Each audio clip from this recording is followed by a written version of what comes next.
Bueno, hola a todos y bienvenidos de nuevo al curso de diseño sistémico de bioproductos. Ya habíamos hablado en la clase pasada que este curso, la idea es que se base en un gran proyecto que ustedes van a desarrollar en 8 semanas y como trabajo en equipo. Pero el primer paso para desarrollar este proyecto es a través de un proceso de ideación que van a empezar desde hoy y de eso es lo que hablaré. Acerca de la selección de ideas, este proceso de ideación es un proceso que es bastante complejo. Existen muchísimas formas de hacer ideación. Nosotros acá solamente nos vamos a enfocar en tres distintas alternativas, pero generalmente nosotros solemos hacer la ideación de una forma bastante desestructurada. La idea es que hoy intentemos sistematizar un poco este proceso, solamente un poco porque al fin y al cabo el proceso de innovación, el proceso de ideación es algo que es espontáneo. Sin embargo, nosotros nos podemos ayudar con una serie de distintas herramientas. Hoy voy a hablar de dos distintas matrices, bueno, en realidad voy a hablar de más alternativas, pero en cuanto a matrices me voy a enfocar en dos. La primera se conoce como la matriz morfológica y la segunda es la matriz de Puck. Existen muchísimas formas de hacer ideación, pero hoy nos enfocaremos en estas. La finalidad de todo proceso creativo siempre es obtener conceptos y estos conceptos permiten elegir la mejor idea con la cual trabajar. El concepto es la representación visual de una idea.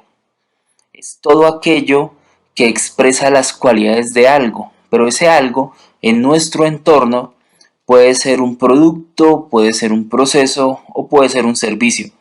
Y el concepto va a determinar las características y las cualidades de esta idea y además va a establecer claramente cuál va a ser el significado y la importancia. Para generar estos conceptos, nosotros vamos a necesitar tres diferentes pasos. Inicialmente vamos a tener que generar ideas. Ese es el primer paso. Pero, ¿qué se va a necesitar para generar estas ideas? Normalmente se necesita gente. Este es algo opcional, es bastante... es importante, pero no es indispensable. Nosotros podemos hacer procesos creativos de forma individual. Vamos a necesitar creatividad, lo cual es mucho más fácil decirlo que hacerlo. Es algo innato, pero también es algo que viene bastante a partir del conocimiento. Vamos a necesitar papel, tablero, o en este caso pues vamos a necesitar tablero virtual o algo que ustedes un espacio donde van a encontrarse de forma virtual.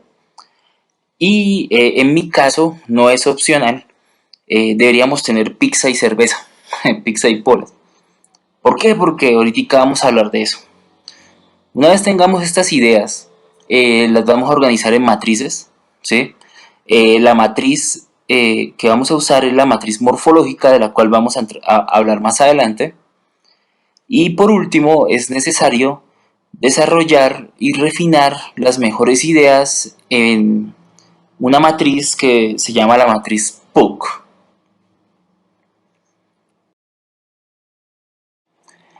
De todo lo anterior, lo más complicado es generar las ideas, el resto es bastante sistemático. Existen tres grandes formas o tres grandes herramientas, llamémoslos, para generar estas ideas. En realidad existen muchísimas y ustedes han escuchado de muchas de ellas, pero acá solamente me voy a enfocar en tres. La primera alternativa es a través de la lluvia de ideas, o pues como se conoce el brainstorm. Todos hemos escuchado esta alternativa. Puede funcionar muy bien y de hecho lo ha hecho en muchos espacios, pero generalmente no funciona tan bien. Ahorita vamos a hablar de por qué. Es una herramienta que trata de explotar el trabajo grupal, ¿sí? Facilita el surgimiento de nuevas ideas a un tema,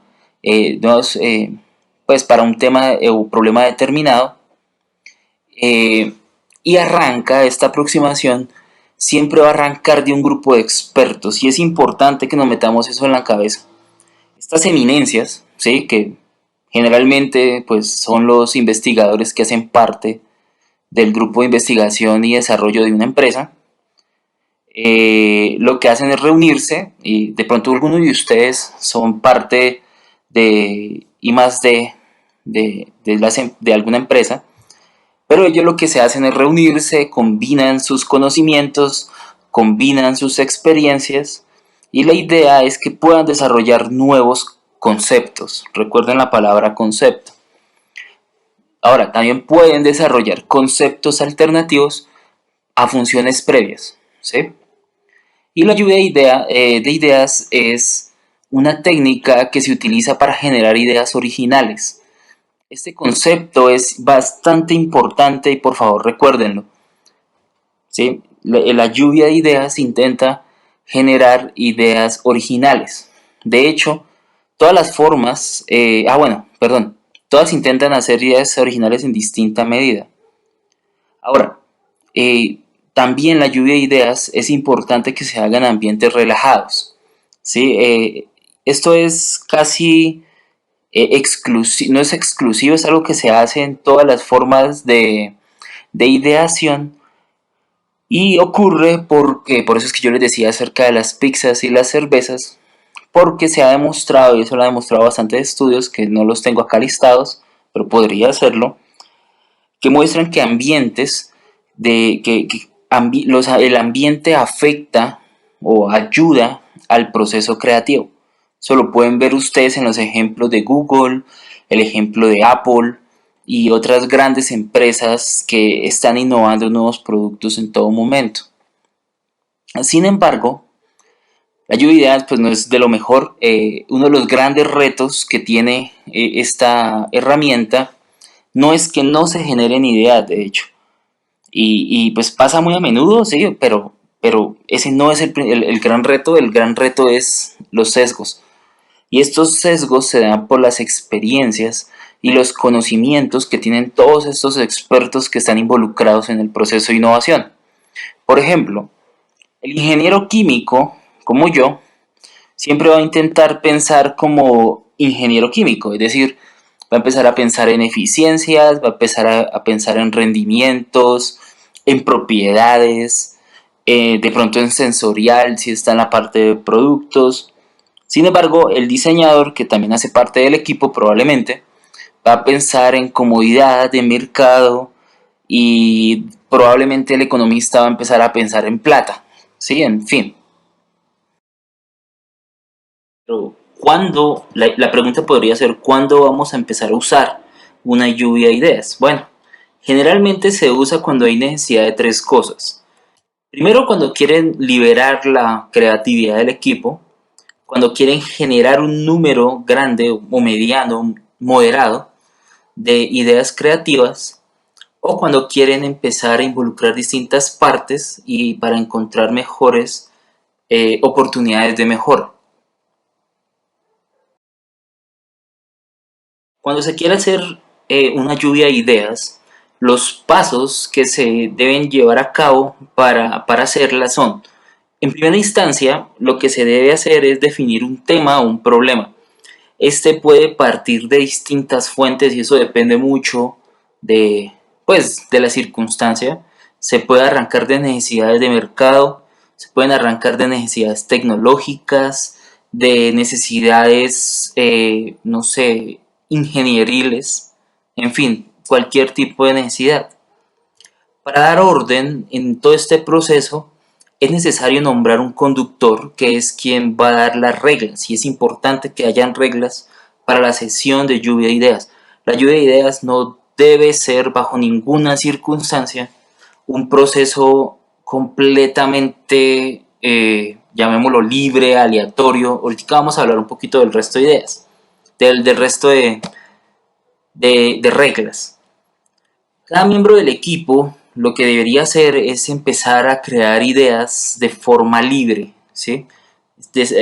La idea es que no se extraiga ningún tipo de conclusión en esta etapa. sencillamente se centre cada miembro en dar ideas. La forma de emitir estas ideas siempre va a depender de una de los distintos tres modos de hacer brainstorm, si las vamos a hablar más adelante.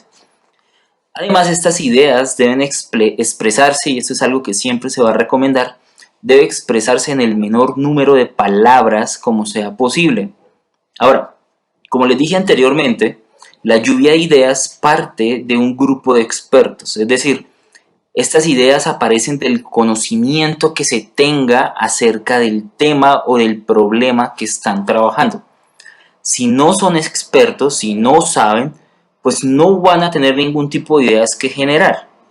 Es decir, es necesario, y por eso es que les voy a recomendar que lo que primero que ustedes deben hacer es leer y deben empezar a empaparse lo que más puedan del tema para poder generar ideas que sean robustas, ¿sí? Una vez tengan estas ideas, lo que se va a hacer es listar estas ideas y una vez se listen se van a empezar a eliminar todas aquellas que se repitan. Importante que las ideas no se critiquen en este punto. Los integrantes solamente deben concentrarse en generarlas. ¿Listo? El ejercicio, ¿cuándo va a terminar? Pues terminan cuando ya no hay más ideas, o cuando se les acabe la pizza, o cuando se acaben las polas, o cuando se acabe el tiempo. ¿Listo? Y eso lo vamos a discutir ahorita, porque depende de la forma en la que se haga la lluvia de ideas. Y ya con el listado de todas las que hay, es necesario ahora reagrupar, empezar a analizarlas, a evaluarlas y a organizarlas. La forma más sencilla de hacer esto es con el Canvas, ¿sí? El Canvas no lo vamos a hablar en esta presentación, sino en una siguiente presentación que van a tener. Y este Canvas les va a permitir a ustedes llenar la matriz de PUC, que la vamos a hablar al final de esta presentación. Empecemos a hablar de cuáles son las formas de hacer lluvia de ideas. Hay tres, ¿sí? La primera se llama la no estructurada, o también se conoce como de flujo libre, y en esta modalidad los integrantes establecen un tiempo límite, diga usted unos 25 minutos, y todos los integrantes empiezan en el menor número de palabras a empezar a dar todas las ideas, escribir todas las ideas en post-its, en tableros, en papeles, ¿sí? Siguiendo todas las indicaciones que se dieron anteriormente. La forma estructurada, que también se conoce como la forma en círculo, cada miembro del equipo presenta sus ideas en un formato ordenado. Digamos, en el póker, ¿sí? Todo el mundo siempre va por la izquierda y en el 1 todo el mundo va por la derecha. Si un miembro por alguna razón quiere ceder el turno, porque puede suceder, pues no hay ningún lío, no es que vaya a haber algún tipo de penalización o algo así. Y por último está la forma silenciosa, que ocurre cuando la lluvia de ideas se hace de manera individual y escrita, ¿sí? Al final de un tiempo particular, el moderador toma todas las ideas, las compila y elimina las repetidas, igual que anteriormente. De todas formas, de nuevo, en todos los casos siempre es importante y es crucial que se mantenga un máximo tiempo de ideación para que no se empiece a procrastinar. La lluvia de ideas siempre ha sido como el gold standard, como la forma en la que la gente siempre cree que es la mejor forma de generar ideas. Sin embargo, hay muchos estudios que han demostrado que en realidad no es así. ¿Por qué? Muchas razones. Generalmente hay una pérdida de productividad, se gasta bastante tiempo. Hay gente que no tiene un engagement, ¿sí? No están como muy involucrados y entonces pueden no hacer nada, se pueden distraer fácilmente, empiezan a irse por las ramas o sencillamente no hay consenso en este proceso. El otro problema que hay es que a veces bastantes de los integrantes van a ser muy competitivos, van a tener los egos muy grandes. Probablemente no es el caso de ustedes, pero puede ocurrir en sus empresas. Cuando hay tantos egos al mismo tiempo y todos tratando de opinar, puede haber competencia o puede ser que alguien en realidad sea como por debajeado, ¿sí? Y entonces eso puede generar problemas un poco difíciles. Y lo otro que puede existir es que puede haber miedo. ¿Por qué? Porque hay distintos integrantes del grupo, pueden tener miedo a que le roben las ideas, o porque por alguna razón de pronto están compitiendo por el mismo puesto, o miedo al riesgo, que generalmente es algo más de las cabezas de las organizaciones. Y, y todo esto ocurre, y bueno, esto ocurre en general por la forma en la que se hace el proceso. Pero el otro gran problema que tiene la lluvia de ideas es que este, por filosofía, piensa o dice que la innovación debe hacerse, que piensen fuera de la caja, que sí, que siempre piensen en nuevas oportunidades, en nuevas alternativas. Eso puede ser problemático en muchas organizaciones porque si usted está pensando fuera de la caja, inmediatamente usted está pensando en cosas que no existen en ese momento en su empresa, ¿sí? Y eso puede impedir un poco el proceso de innovación. La alternativa es bastante usada por la industria y se llama el Systematic Inventive Thinking. También lo conocen como el Systematic Innovation Thinking. Bueno, la principal diferencia entre el enfoque de esta metodología y la lluvia de ideas es que esta última, o sea, la lluvia de ideas, busca que el innovador piense fuera de la caja, mientras que el SIT, el SIT o el Systematic Inventive Thinking innova dentro de la caja donde ya existen todos los recursos necesarios. Si todos los ingredientes están adentro, la implementación en teoría debería ser más rápida, la innovación debería ser más rápida.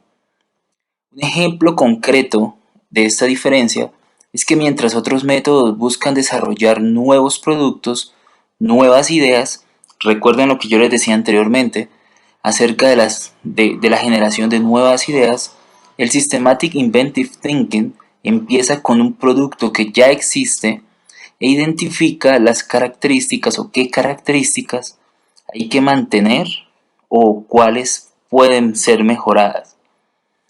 Este es un método revolucionario creado por los expertos Drew Boyd y Jacob Goldberg. Como pueden ver, este es un libro que les recomiendo que se llama Inside the Box. Y en este libro se muestra en detalle, se explica en detalle todo este proceso de innovación. Pero en general, todo este sistema consta de un principio básico. El principio es trabajar en un mundo cerrado. Esta condición dicta que cuando venimos a inventar algo nuevo, solo usemos elementos que existen en el producto o en el entorno inmediato, o sea, en la empresa, digamos, o en su grupo. Vale, la idea de esto es que la creatividad prospere, o pues normalmente la creatividad va a prosperar bajo restricciones.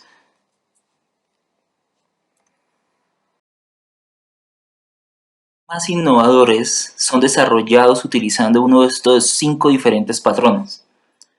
El primero se denomina sustracción y consiste en la eliminación de componentes principales del producto. Es decir, uno lista todos los distintos componentes del producto, elimina uno y evalúa este nuevo producto qué beneficios tiene, en lugar de ponerse uno a agregar nuevos sistemas y funciones. No siempre, porque nosotros solemos creer que todo debe ser como una navaja suiza, un producto que haga absolutamente todo.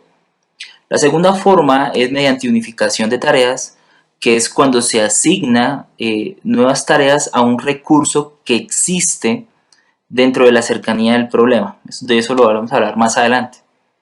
La multiplicación de elementos es cuando ya existen en un producto, entonces lo que se hace es multiplicarlos, lo que hará que este nuevo producto produzca un cambio cualitativo. Vale. La división de un producto o sus componentes, ya sea físicamente o alguna de sus funciones, Y el último patrón es por la dependencia de atributos, que involucra la creación o remoción de dependencias dentro de las propiedades existentes del producto. Yo sé que esto suena un poco complicado, pero vamos a mirar con ejemplos todas estas distintas formas de innovar. La idea de sustracción, empecemos con sustracción, la idea de esta técnica, llamémosla, es remover un componente que parece esencial en el producto, ¿listo? Parezca esencial o es esencial en realidad, para encontrar usos para el nuevo producto creado. Uno de los ejemplos clásicos es la cerveza sin alcohol, ¿vale? Les confieso que a mí me ha tocado tomar estas cervezas. Al principio era bastante reacio a hacerlo, pero son ok. La idea es bastante sencilla. Listo, tradicionalmente la cerveza siempre ha sido una bebida alcohólica. ¿Listo? Entonces, ¿se usa para qué? Se ha usado para aumentar el tamaño de la panza, por ejemplo, para pasar un momento con amigos, un momento chévere, ¿sí? Y entonces pensar en quitar el alcohol a una cerveza es en cierta medida contraintuitivo. Pero en estos momentos hay una gran demanda de esta bebida, ya que existen muchos nichos que la exigen. Por ejemplo, los conductores elegidos, ¿vale? O la gente que está haciendo dieta. Alguno de esos dos grandes nichos. Sin embargo, hay otro ejemplo que quisiera traer a colación, que de pronto es menos conocido, o al menos menos conocido por ustedes, y es la innovación que se ha hecho al sistema de edición génica CRISPR-Cas9.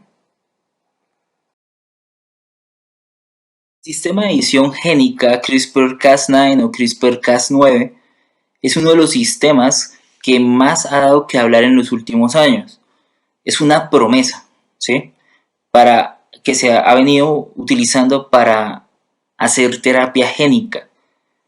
¿Qué es terapia génica? Terapia génica es reparar daños en el ADN, en las células que pueden producir distintas enfermedades. Estas son enfermedades que nosotros normalmente llamamos enfermedades hereditarias. Están en nuestro ADN.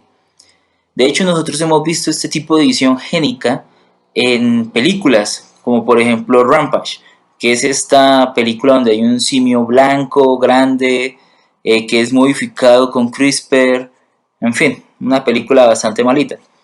Pero bueno, la edición génica significa la modificación de ADN de un organismo que está vivo, ¿vale?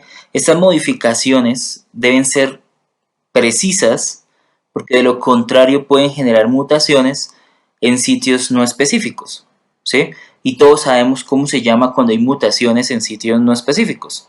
Eso se llama cáncer, ¿vale?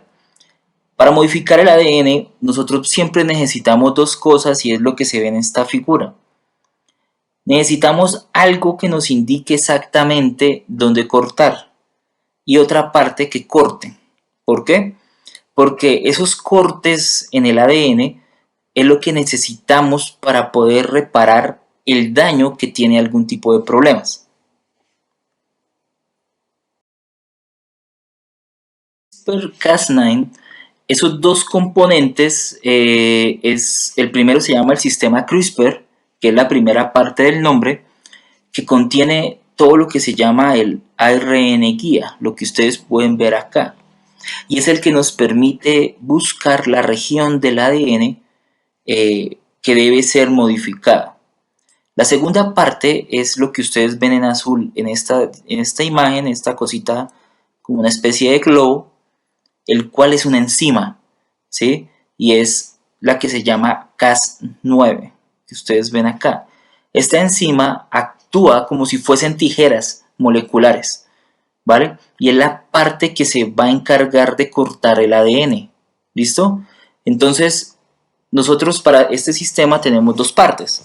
La primera parte que es lo que reconoce el sitio y la segunda parte que es lo que corta.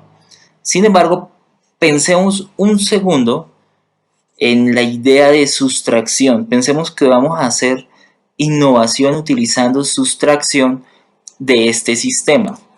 Entonces, lo primero que a mí se me viene a la cabeza es que hay dos formas, dos cosas clave para que un sistema de estos funcione. Dirección y corte. ¿Qué sucede si quitamos una de esas partes esenciales del sistema? Vamos a pensar, vamos a hacer este ejercicio mental y vamos a quitar la habilidad a Cas9, ¿listo? Vamos a quitarle la habilidad de cortar ADN, ¿listo? Entonces, a primera instancia, si uno se pone a pensar en eso, el sistema es inútil, el sistema es inutilizable, básicamente. No sirve para hacer edición génica. Pero aquí es donde viene lo interesante. Debido a que el sistema ya no es capaz de hacer edición génica, ahora podemos utilizarlo para que haga una función innovadora. La acción de la característica da lugar a algo que se conoce como el dCas9, ¿sí? dCas9, que significa Cas9 desactivado. Y ya que no puede cortar, pues el sistema no puede ser utilizado para hacer edición, pero recuerden, sigue siendo muy eficiente para localizar ADN. Y este nuevo sistema de regulación DECAS con dCas9 está siendo utilizado para poder activar o desactivar genes de interés de una forma transitoria, a gusto del médico, a gusto del terapeuta, ¿sí? Pero no hace cambios permanentes y eso es muy bueno porque nos va a permitir corregir pequeños daños sin afectar el ADN y sin correr el riesgo de crear mutaciones en el sistema. Este patrón es la idea de la unificación de tareas. Esta idea consiste en asignar una tarea a un recurso existente. Es una manera de superar algo que se llama la fijación funcional. Y la fijación funcional es pensar que una cosa solamente sirve para una función, ¿vale? Miremos un ejemplo, miremos el ejemplo del martillo. El martillo es una herramienta que nosotros usamos para clavar puntillas, ¿sí? Pues también podemos usarlo para muchas otras cosas, pero esa no es en realidad su función. Anteriormente se usaba esta herramienta junto con una herramienta que es mucho menos conocida, pero de todas formas ahorita la siguen usando y se llama el sacaclavos, ¿vale? Son dos herramientas, son dos funciones. En este momento, si ustedes son jóvenes así como yo, probablemente no conocieron el martillo como esto que ven a la izquierda, sino que ustedes conocen el martillo de esta manera. Este es el martillo que cumple ambas funciones. Este es quizás uno de los ejemplos más comunes para la unificación de tareas. Pero hay muchísimos ejemplos en la industria biotecnológica. Y por eso yo quisiera que miráramos un poquito acerca del caso de la PCR. La PCR es la sigla de la reacción en cadena de la polimerasa. Pues en realidad PCR es Polymerase Chain Reaction. Y esta técnica permite amplificar pequeñas regiones de ADN específicas en un laboratorio, ¿vale? Es una de las técnicas más utilizadas en la biología molecular y en la biotecnología en general. ¿Y esto para qué nos sirve? Bueno, la PCR en realidad sirve para muchas vainas. Con la PCR se hacen estudios genéticos para la identificación de cadáveres o en el estudio de escenas del crimen para buscar rastros de culpable, ¿sí? Es lo que se llama el fingerprinting.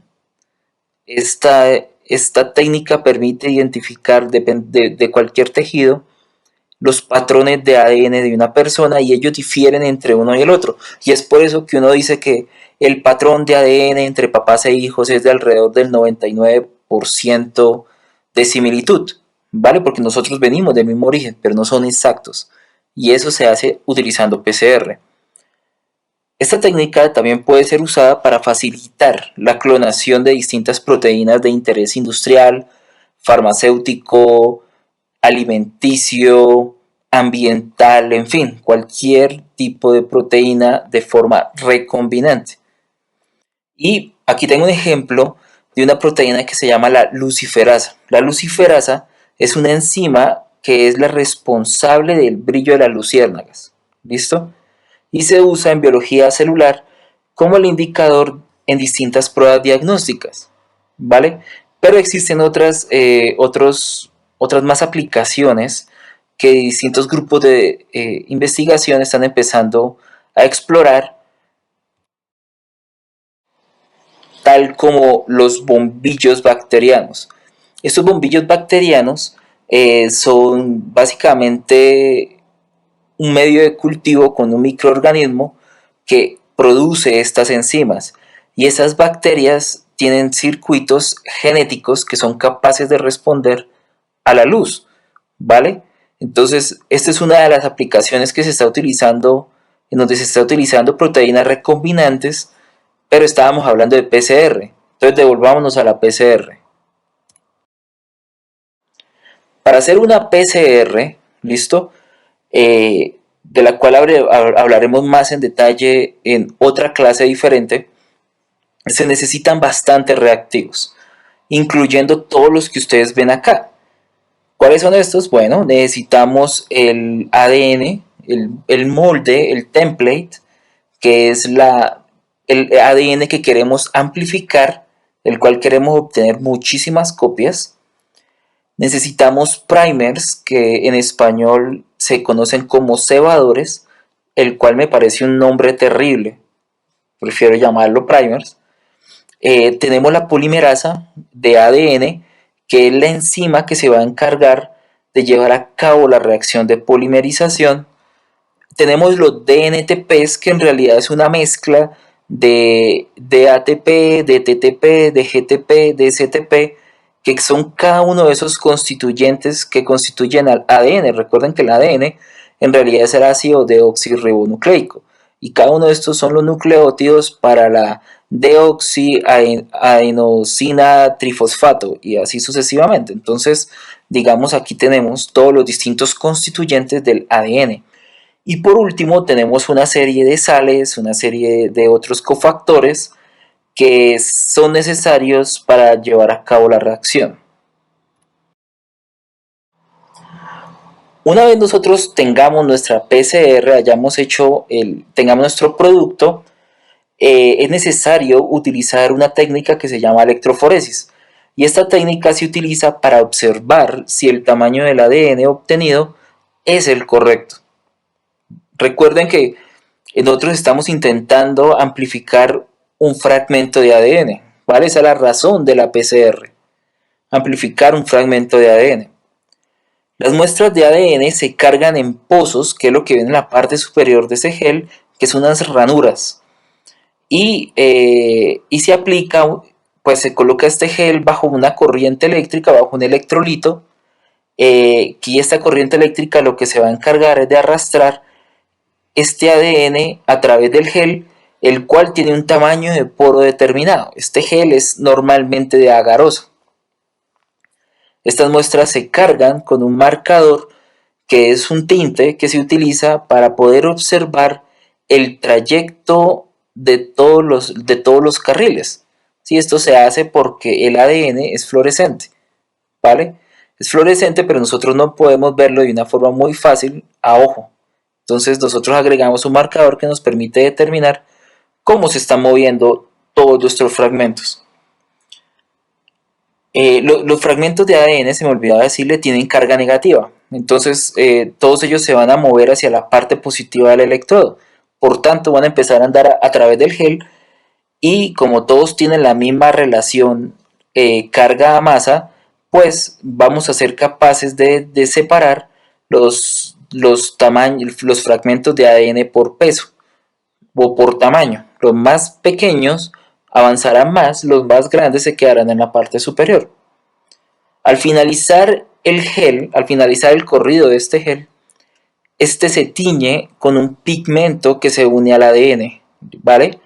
Y para que los fragmentos del ADN puedan verse como bandas, como se ven aquí en esta figura. las cuales representan un grupo de fragmentos de ADN con el mismo tamaño. Este pigmento es normalmente fluorescente, por lo que se puede ver bajo la luz ultravioleta. Y todo esto nosotros lo hacemos para la electroforesis. Ahora, si se dan cuenta, desde el principio que yo empecé a hablar de esto hasta ahorita, un proceso de PCR necesita muchísimos reactivos. Siguiendo con el patrón de unificación de tareas, muchas casas comerciales que elaboran reactivos crearon esto. Se llaman los PCR Master Mix, ¿vale? Es una solución que contiene todos los ingredientes necesarios para hacer una PCR. No están innovando en algún ingrediente en particular. La polimerasa sigue siendo la misma, los buffers siguen siendo los mismos, pues probablemente ligeramente distintos. Los DNTP siguen siendo lo mismo, ¿vale? Lo único que no contienen estos Master Mix son el molde, que es lo que uno quiere amplificar, y los primers. ¿Por qué? Porque estos dos dependen del fragmento que se quiere amplificar, ¿vale? Esto para mí es una excelentísima idea, porque hoy en el laboratorio este tipo de innovaciones tan sencillas nos están ahorrando horas y horas de experimentación. De hecho, llevo usándola apenas 8 años, o sea, no es una innovación muy antigua, pero yo les puedo decir que en mi laboratorio no existen los componentes individuales. Siempre intentamos comprar el Master Mix. Entonces, hemos hablado hasta este momento de dos diferentes patrones para hacer innovación utilizando Systematic Innovation Thinking. Vamos a hablar ahora de multiplicación. Esto parece más como una clase aritmética de colegio. Bueno, la idea de multiplicación es crear una o más copias de un componente de un producto, ¿vale? Debemos, después de que lo seleccionemos, de que identifiquemos ese componente, la idea es que cambiemos una de las copias o varias de las copias, dependiendo del número de copias, de una manera de forma que creemos nuevas posibilidades y se añada algo al valor original. Entonces, nosotros tenemos que utilizar dos palabras claves. La primera es más, que significa que debemos agregar más copias de algo que existe en el producto. Y diferente, que es cambiar una de esas copias acorde a alguno de los distintos parámetros. Entonces veamos algunos ejemplos de esta forma de innovación. Un ejemplo del patrón de multiplicación, a mí se me viene a la cabeza una vacuna. Una vacuna es una preparación destinada a generar inmunidad adquirida contra una enfermedad mediante la estimulación de la producción de anticuerpos. ¿Cómo lo hace? Pues normalmente una vacuna contiene un agente que se asemeja a un microorganismo que es el causante de la enfermedad y a menudo se hace a partir de varias formas. Una puede ser de las formas debilitadas del microorganismo, a veces de células muertas del microorganismo, otras veces de toxinas o de proteínas de superficie. Esta parte es lo que se llama el antígeno, ¿vale? Para nuestro propósito vamos a pensar que este antígeno es una proteína recombinante que nosotros estamos produciendo de la superficie del bicho, ¿vale? La idea del antígeno es que esto lo que va a hacer es estimular el sistema inmunológico del cuerpo para que reconozca a la gente como una amenaza, lo destruya y guarda un registro. De esta forma, el cuerpo va a ser capaz de reconocer y destruir más fácil cualquier organismo que se parezca, ¿vale? Eso es lo que se conoce como un anticuerpo. El siguiente componente importante en una vacuna es el adyuvante. El adyuvante es una sustancia que se incorpora junto al antígeno y la hace más efectiva la respuesta inmune. La idea es que aumente la inmunogenicidad de forma que se pueda reducir la cantidad de antígeno y el número de inyecciones que se deben aplicar. Ese adyuvante es lo que hace que cuando usted le coloquen una inyección, se hinche y se coloque rojo el sitio de la inyección. Y a veces es lo que hace que se produzca fiebre o algunos otros malestares. Todo esto es porque el ayudante hace que nuestro sistema inmune pues vaya a mil. Entonces es importante siempre que esto ocurra. Ese tipo de respuesta es lo que hace que se aumente la respuesta inmune de su cuerpo. Y finalmente necesitamos algún tipo de estabilizante. Tomemos esta proteína recombinante y dupliquémosla, ¿listo? Entonces vamos a duplicarla, pero vamos a hacerla un poquito diferente. Por eso es que la coloqué en otro color y otra letra, pero además vamos a cortarla, ¿listo? Entonces aquí estamos jugando con multiplicación. Cogemos la misma proteína, la duplicamos y la empezamos a cortar y la empezamos a modificar de poquito y vamos a tener nosotros una nueva función. Pero ¿cuál sería esa nueva función de esa nueva vacuna? Bueno, ese péptido podría servir como si fuese un código de barras. Esa es una secuencia única, no es una secuencia que existe como tal en el parásito o en el virus o en la bacteria, sino es algo que creamos nosotros mediante multiplicación del péptido y al ser única no se encuentra en la naturaleza y obviamente va a ser inactiva. Pero ¿para qué nos serviría esto? Bueno, si supongamos que es una vacuna bovina, nos permitiría reconocer entre ganado que esté vacunado y ganado que no esté vacunado. ¿Eso por qué podría ser importante en caso, por ejemplo, de brotes de enfermedades? En caso de brotes de enfermedades, ustedes como empresa podrían determinar si ese animal fue o no inmunizado. Si no lo fue, es un problema del, del ganadero o si no es un problema de la empresa. Entonces para eso podría servir para cuestiones legales. La cuarta forma, el cuarto patrón de hacer Systematic Inventive Thinking es con división. Eh, la idea de la división es dividir el producto en uno o más dependiendo de sus componentes individuales, de todos los componentes de este. Después de que nosotros los dividimos, los vamos a rearreglar para formar un nuevo producto. Entonces voy a mostrarles dos ejemplos. El primer ejemplo es la leche, ¿vale? Porque estábamos hablando de vacas, entonces vamos a seguir hablando de vacas. El componente principal de la leche, que está acá, es la caseína. Esta en verdad es una heteroproteína, es una proteína que es una megaproteína compuesta de muchas proteínas, la cual forma micelas, por eso es que se ve aquí como un aglomerado. Esas micelas de caseína se mantienen suspendidas en agua, ¿vale? Y es lo que crea la leche. La parte de afuera, la periferia de estas micelas contienen unas vellosidades pequeñas, unas microvellosidades de un componente que se llama la capa caseína, ¿vale? Ya llamamos la caseína para que nos quede más fácil, como se puede ver alrededor de toda esta micela.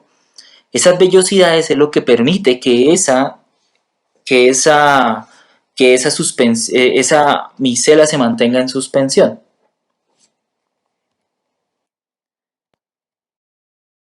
Cuando dividimos estas características de la caseína, es decir, vamos a dividir por un lado la capa caseína, la cacaseína, que son las vellosidades de la micela, vamos a obtener dos distintos productos. La compactación de las micelas es lo que da origen al queso.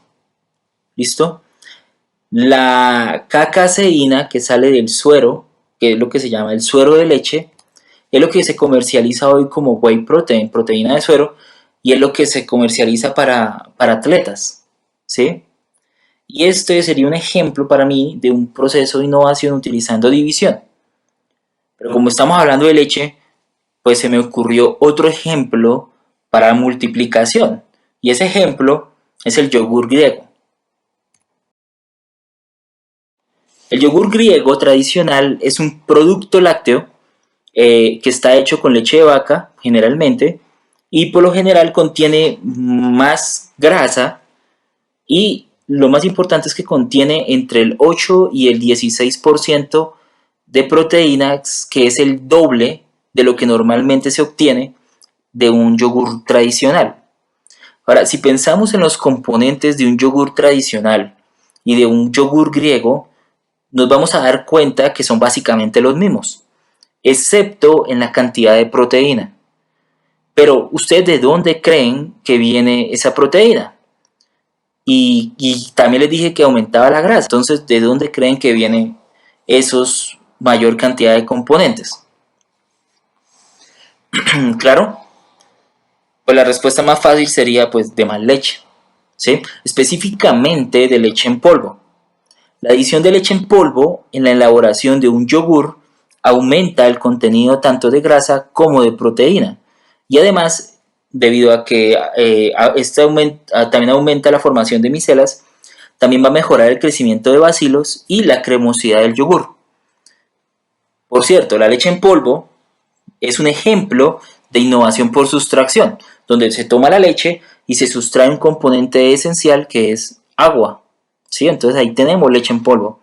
Pero sigamos con este ejemplo, pero de todas formas se utiliza más leche. Y si se dan cuenta, lo que estamos haciendo es utilizar uno de los componentes, lo multiplicamos y tenemos un nuevo producto. ¿Listo? Pero miremos otro ejemplo de división.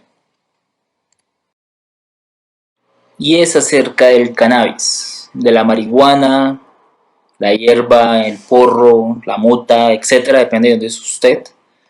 Esta planta ha llamado bastante la atención, más que nada como en los últimos 2 años por el cambio de la legislación en Colombia, más que nada por dos componentes activos. El THC, que es el tetrahidrocannabinol, y el CBD, que es el cannabinodiol. El ejemplo de división es el uso que se está dando a estos compuestos. El THC es el principal constituyente psicoactivo del cannabis y su uso es básicamente recreacional. El CBD, por otro lado, no es psicoactivo y se considera que tiene un alcance más amplio en aplicaciones médicas. Entonces, ¿cuáles son las principales aplicaciones? Bueno, se está estudiando para como tratamiento en epilepsia, en encefalopatías epilépticas como el síndrome de West, esclerosis, desórdenes de ansiedad, esquizofrenia, náuseas, en fin. De hecho, también se están utilizando sobre todo la parte de THC, perdón, de CBD, como analgésicos fuertes en tratamientos paliativos de cáncer. Un poco acerca del patrón de dependencia de atributos. El principio básico de esta herramienta es crear y disolver dependencias entre variables de un producto.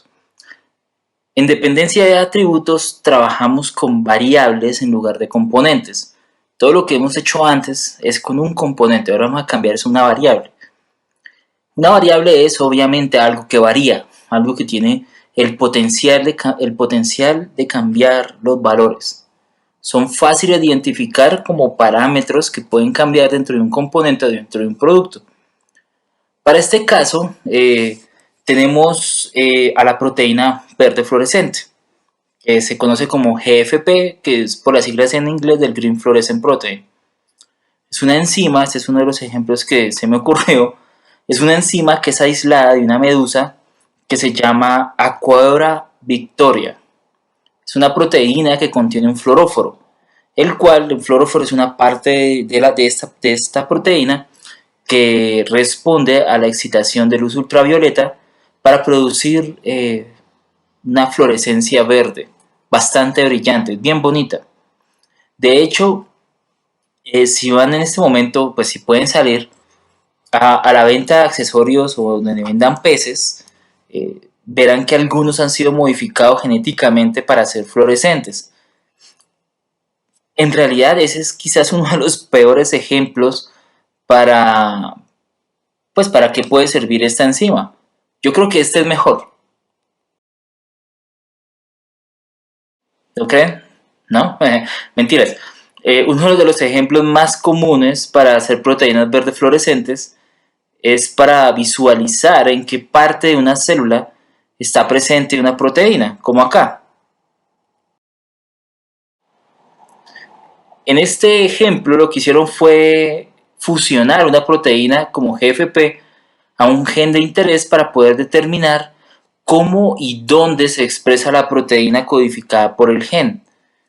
El etiquetado de la proteína con un marcador visible también permite ver cómo cambia la proteína en diferentes condiciones, como es un cambio de expresión de otros genes o la actividad de una molécula, de un medicamento, en fin. Aquí lo que ustedes pueden ver es que hay las membranas celulares, todos los componentes de las membranas celulares de este nemátodo fueron fusionadas con GFP, con una proteína verde fluorescente, y todos los núcleos están pegados con mCherry, que es otra proteína que lo que hace es dar una coloración roja. Entonces, si se dan cuenta, sirve bastante para identificar estructuras, para ver cómo funcionan, para ver dónde están los núcleos. Sí, todo esto es bastante interesante en muchos estudios a nivel celular. Pero, ¿dónde viene la innovación? Una de las funciones que se está evaluando es la capacidad de estas proteínas fluorescentes de cambiar su fluorescencia, la emisión, dependiendo del pH. Y eso en realidad es muy bacano. La principal función que este producto podría tener no es la localización de una proteína en particular, sino ser capaces de determinar el pH de una célula. Si ustedes se dan cuenta en esta imagen, esto que ustedes ven ahí es E. coli, y ese E. coli que está siendo fluorescente de distintas longitudes de onda, de distintos pHs, ¿vale? Y adivinen qué células cambian de pH. Pues sí, ¿qué tipo de células cambian su pH? El cáncer. El cáncer es una célula que originalmente tiene un pH y cuando se vuelven cancerígenas cambia su pH. Este tipo de innovación nos serviría para ser capaz de determinar cuando una célula cambia de pH para hacer tratamiento temprano en un sistema. Bastante interesante. Y bueno, con esto concluimos el Systematic Innovation Thinking, el Systematic Inventing Thinking, pero, bueno, si se dan cuenta son 5 patrones muy fáciles de usar y yo espero que en el desarrollo de sus proyectos ustedes puedan utilizar cualquiera de las dos alternativas que vamos a ver, ya sea a través del Systematic Innovation Thinking, o ya sea de la siguiente herramienta que es la matriz morfológica. La idea de este ejercicio, llamémoslo, es que se pueda identificar todas las funciones necesarias para un diseño predeterminado, ¿vale? Y todas las opciones posibles para hacer esa función. Y esto genera una matriz que combina todo esto para crear nuevos conceptos, diseño de nuevos diseños factibles, ¿vale? Pero creo yo que hablar de matriz morfológica es más fácil hacerlo con un ejemplo, ¿vale? El problema de este método, y que lo vamos a ver ahorita, es que la cantidad de conceptos que se forman son muy grandes. Aunque para ser sincero, pues si uno se pone a pensar, eso depende de nuestra capacidad creativa, por tanto no son tan grandes. Pero veamos un ejemplo acerca de cómo utilizar estas matrices. Vamos a pensar por un segundo en piensen en este reto. Tenemos que mover arena de un lugar a otro, ¿vale? Ese es el reto. Tenemos que hacer ese pequeño transporte de un lugar a otro. Lo primero que nosotros debemos hacer es crear una matriz como lo vemos acá.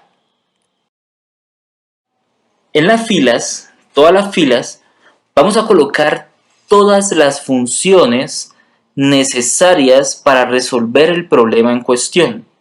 Es decir, vamos a colocar qué tiene que hacerse, ¿vale? En las columnas vamos a enumerar todas las formas posibles para llevar a cabo una función, es decir, una forma de hacerlo. Todas las columnas las vamos a llamar parámetros de, ¿vale? Entonces debe quedar una tabla más o menos como esta. Entonces vamos a pensar un poco en las funciones. ¿Cuáles serían las funciones que debe hacerse para mover arena de un lado al otro? ¿Vale? Lo primero que nosotros vamos a necesitar hacer, pues es coger la arena, es tomar la arena. ¿Vale? Después de que nosotros la tomemos, necesitamos moverla. ¿Vale? Hasta ahora, nada raro. La cogemos y la movemos. Perfecto. En ese trayecto, mientras nosotros tomamos la arena y la movemos, es necesario almacenarla, porque si no, ¿cómo vamos a ser capaces de transportarla? Bueno, hay alternativas, pero una de esas formas es almacenarla mientras la movemos. Y por último, pensemos en la última función, que es soltemos la arena. Entonces, si se dan cuenta, es bastante sencillo. O sea, son todas las funciones que se necesitan para llevar a cabo ese proceso. Esto lo mismo lo podemos hacer para un producto. Necesitamos, para mover de un lado al otro la arena, necesitamos tomarla, moverla, almacenarla mientras la movemos y por último, soltarla. Entonces ahora pongámonos a pensar en todas las alternativas posibles para tomar la arena.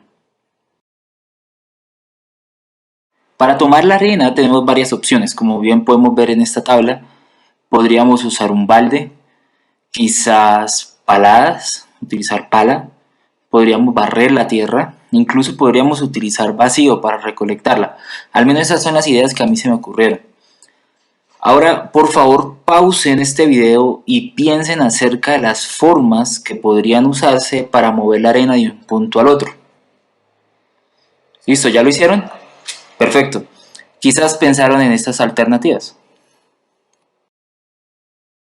Puede moverse quizás por medio de bandas, como las bandas transportadoras de las maletas en los aeropuertos, o quizás con ruedas, con las piernas.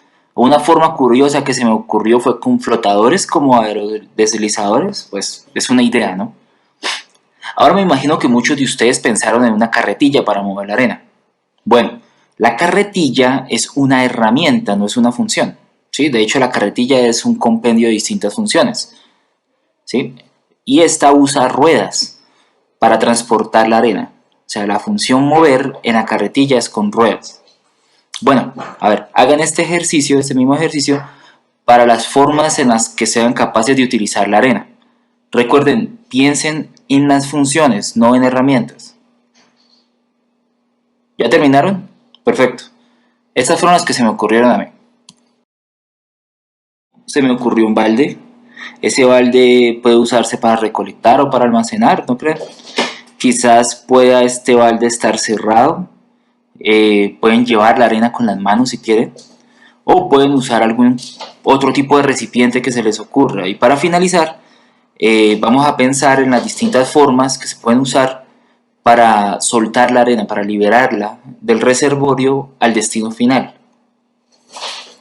Perfecto, estas fueron las formas que se me ocurrieron.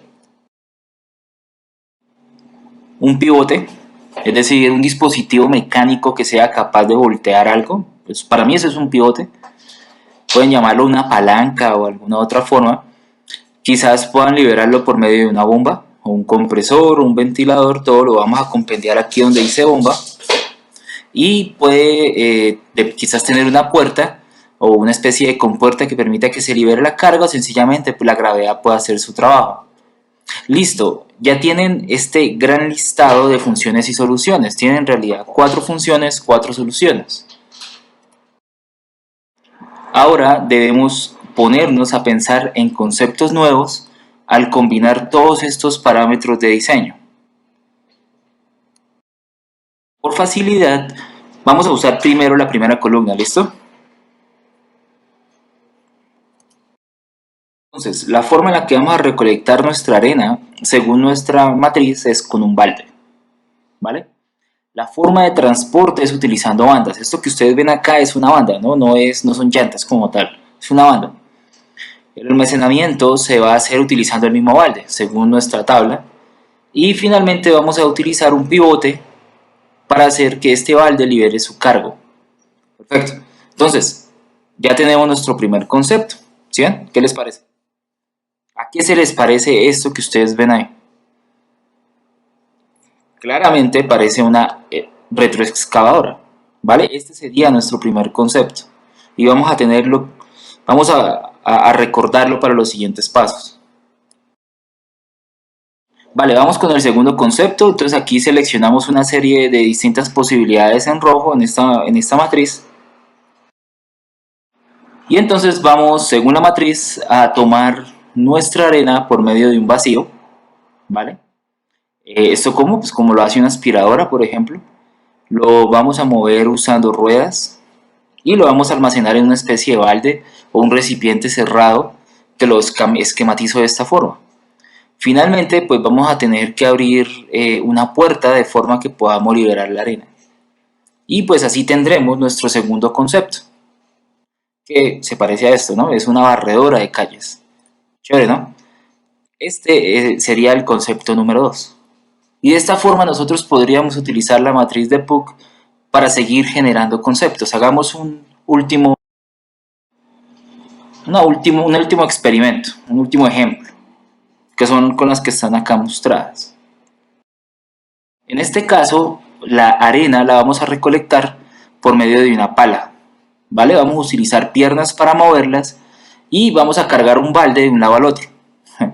Es como si fueran a hacer castillitos en la playa. Pero finalmente vamos a utilizar una especie de pivote y listo. Entonces, ¿qué creen que es esto? Este sí es la carretilla, lo que ustedes muchos habían supuesto anteriormente. El pivote del que nos referimos son los brazos y como tal la palanca que se hace desde el manubrio de la carretilla hasta la llanta. Perfecto, hasta este momento tenemos tres diferentes conceptos. Este sería nuestro tercer concepto. Ahora, si seguimos con este desarrollo, vamos a tener una cantidad total de 256 combinaciones. Es un 4x4, estos son demasiados conceptos potenciales a evaluar, son muchísimos. A la hora de tomar decisiones es fundamental que dejemos de lado la subjetividad. Existen numerosas técnicas para lograr objetividad en las decisiones y una de ellas se llama la matriz de Puck, en honor al creador, el británico Stuart Puck. Fue un reconocido ingeniero de diseño, según lo que leí, fue responsable de acuñar el concepto de algo que él denominó diseño total. El diseño total es la actividad que de una forma sistemática que es necesaria, que va desde la identificación de la necesidad del mercado o el usuario hasta la venta del producto. Esa actividad se hace para productos, procesos, personas, organizaciones, más o menos como lo que estamos nosotros haciendo acá. La matriz de Puck es una herramienta que es cuantitativa y es importante que sea cuantitativa porque nos va a permitir comparar opciones entre sí mediante un arreglo multidimensional, mediante una matriz de decisiones. El primer paso para utilizar esta matriz es identificar los criterios que van a ser evaluados. Los criterios son básicamente las necesidades del cliente. En algunos casos, estas necesidades son características que son importantes para el usuario, como la voz del cliente, como cosas como quiero que algo sea más grande, que quiero que sea azul, quiero que sea, no sé, que no puye, cosas así. También pueden ser características con incidencia en el proceso, no necesariamente en la percepción del producto. Entonces, esto del proceso estamos hablando de cosas como costos, forma de embalaje, viabilidad técnica con la infraestructura disponible, factibilidad de fabricación, entre otros. Estos criterios son generalmente ubicados como filas de una matriz como la que vemos acá y luego se deben especificar los posibles conceptos de diseño como las columnas que ustedes pueden observar y estos conceptos apuntan al cumplimiento de los diseños definidos. Los mismos van a aparecer en las columnas de la matriz. En general, se utiliza la matriz de Puck cuando se desea realizar una mejora a un producto existente, pero no significa que no se pueda hacer de nuevo, de cero. El diseño actual del producto se toma como referencia, el cual aparece en la columna sobre la que se realizan las comparaciones posteriores. Esa columna es lo que ustedes pueden observar ahí como el datum, que es el concepto a la fecha. Mediante el uso de distintas técnicas grupales como las vistas anteriormente, todo lo que hemos visto del proceso de ideación, se va a ir evaluando cada criterio para cada alternativa de diseño, para cada concepto. Y todos estos se van a siempre a comparar contra la situación actual. Más o menos como esto. Imaginemos que la retroexcavadora es nuestro datum, es el diseño al día de hoy. Y frente a esto vamos a comparar los otros dos conceptos, la limpiadora de calles y la carretilla. Y vamos a pensar que los criterios que vamos a evaluar son los que presentamos acá, que son el tamaño, el peso, la capacidad, la movilidad y la confiabilidad. De ahí para abajo ustedes pueden seguir colocando diferentes conceptos dependiendo del sistema que ustedes están tratando de evaluar. Entonces, la mecánica es la siguiente, se toma la primera alternativa de diseño y se analiza criterio por criterio si su cumplimiento es superior al diseño actual, es inferior o es igual. Si es superior se coloca un más, si es inferior se coloca un menos y si es igual se coloca un cero. Por comodidad, que es lo que yo coloco acá, se suelen utilizar los números más 1, menos 1 y 0 respectivamente, ya que permiten operar en hojas de cálculo, nos dejan hacer los cálculos más fácilmente. Y esta es la nomenclatura que vamos a usar. Entonces vamos a crear una nueva columna en esta matriz y esa columna es la que va a contener el peso relativo de cada criterio. Y esto lo vamos a expresar en una forma de una fracción. Es decir, todo esto está en relación a 1. Aquí yo coloqué unos valores aleatorios, pero es evidente que las fracciones van a depender de las necesidades del cliente. En este caso, yo estoy diciendo que el cliente va a utilizar este dispositivo para obras civiles, ¿vale? Entonces, dependiendo del cliente o de la empresa, este criterio va a variar. ¿Sí? Siendo así, uno podría pensar que los criterios quizás más importantes para una obra civil de pronto son la capacidad de carga, seguido por el tamaño y la confiabilidad. Esto bien puede no ser real, pero es solo para motivos ilustrativos. Y una vez se completa esta tabla, la idea es realizar la suma de cada columna. El concepto de diseño que obtenga el resultado mayor va a tener un mejor balance entre los puntos positivos y negativos y va a ser la mejor solución hasta ese momento, ¿vale? Lo importante de esta matriz es que nos permite ver cuáles son los puntos positivos, cuáles son los puntos negativos, ¿vale? Con eso nosotros podríamos, en teoría, mejorar nuestro concepto, no solamente mediante las matrices o los conceptos anteriores, sino ya hacer un diseño racional de este. Perfecto, entonces es importante que nosotros tengamos en cuenta que si el cliente va a utilizar este dispositivo para algo más, nuestro peso del criterio va a variar. Si se dan cuenta, aquí yo coloqué un ejemplo, y es que sucede si el cliente va a utilizar este dispositivo para mover arena en Marte. La situación es completamente distinta. Quizás para este cliente es importante desarrollar un nuevo concepto, y es lo que más o menos se hace acá. Entonces aquí se va a generar un nuevo concepto, este es el Mars Rover, pero lo que es importante es que los valores cambian y estos valores siempre van a cambiar dependiendo del cliente. Entonces aquí nosotros podemos ver que en este proceso en particular, cuando se quiere enviar algo a Marte, para mí lo más importante quizás es su peso para que quepa en la nave espacial, probablemente seguido de confiabilidad porque va a estar manejándose solo o desempeñándose solo por mucho tiempo y seguido de pronto por tamaño. Entonces esto es lo que quería mostrarles, que es importante que tengan en cuenta que los conceptos deben evolucionar, dependen del cliente y ya. Este es un ejemplo que les traía acerca de la matriz de Puck.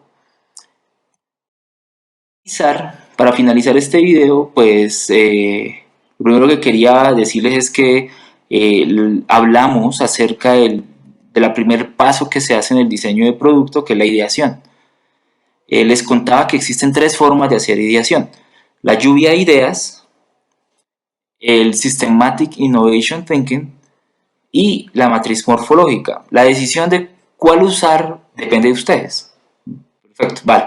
Entonces no voy a decirles cuál usar, pero sí les voy a pedir que se especifique detalladamente en el anteproyecto que es necesario para el 30%. Deben especificar claramente cuáles fueron los pasos de ideación llevados a cabo y todo su proceso de ideación. Además, van a tener a su disposición la matriz de Puck, la cual es una matriz de decisión que sí les pediré a todos que la implementen. Les va a ayudar bastante y también la voy a pedir en el anteproyecto. Y con esto terminamos la presentación.